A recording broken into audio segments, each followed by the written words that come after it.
বিয়েতে উৎসাহ হারাচ্ছে চীনা যুবক যুবতীরা, তাই দেশের জনসংখ্যা বাড়াতে বিয়ের আইন শিথিল করতে চলেছে চীন।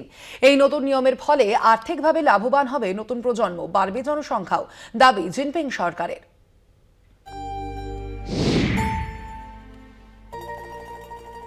একসময় বিশ্বের জনসংখ্যায় শীর্ষে ছিল চীন, পরবর্তীতে জনসংখ্যায় চীনকে ছাড়িয়ে যায় ভারত। বর্তমানে চীনের জনসংখ্যা 141 কোটির ওপরে, ভারত 150 কোটির দোরগোড়ায়। এবার দেশের জনসংখ্যা বৃদ্ধিতে নজর দিয়েছে ভারতের প্রতিবেশী দেশ। দেশের জনসংখ্যা বাড়াতে ইতিমধ্যেই নানা ধরনের আর্থিক অনুদান চালু করেছে চীন। এবার বিয়ের আইনও শিথিল করতে চলেছে তারা।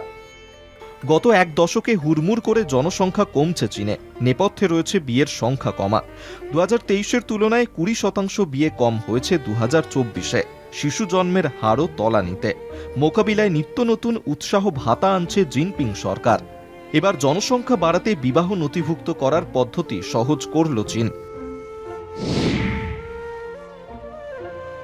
এতদিন পর্যন্ত পাত্র ও পাত্রীর স্থায়ী ঠিকানাতেই কেবল বিয়ের আইনি প্রক্রিয়া সম্পূর্ণ করতে হতো, অর্থাৎ চাকরি সূত্রে পাত্র ও পাত্রী বেজিংয়ে থাকলেও তাদের স্থায়ী ঠিকানা যদি গ্রামে হয়, সেক্ষেত্রে বেজিংয়ে বিয়ে নথিভুক্ত করতে পারতেন না তাঁরা, গ্রামেই আইনি প্রক্রিয়া সারতে হতো।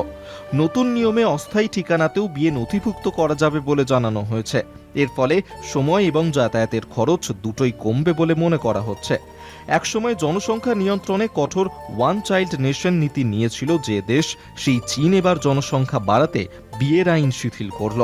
শি জিনপিং সরকারের দাবি, নতুন নিয়মের ফলে আর্থিকভাবে লাভবান হবে নতুন প্রজন্ম। কলকাতা টিভি।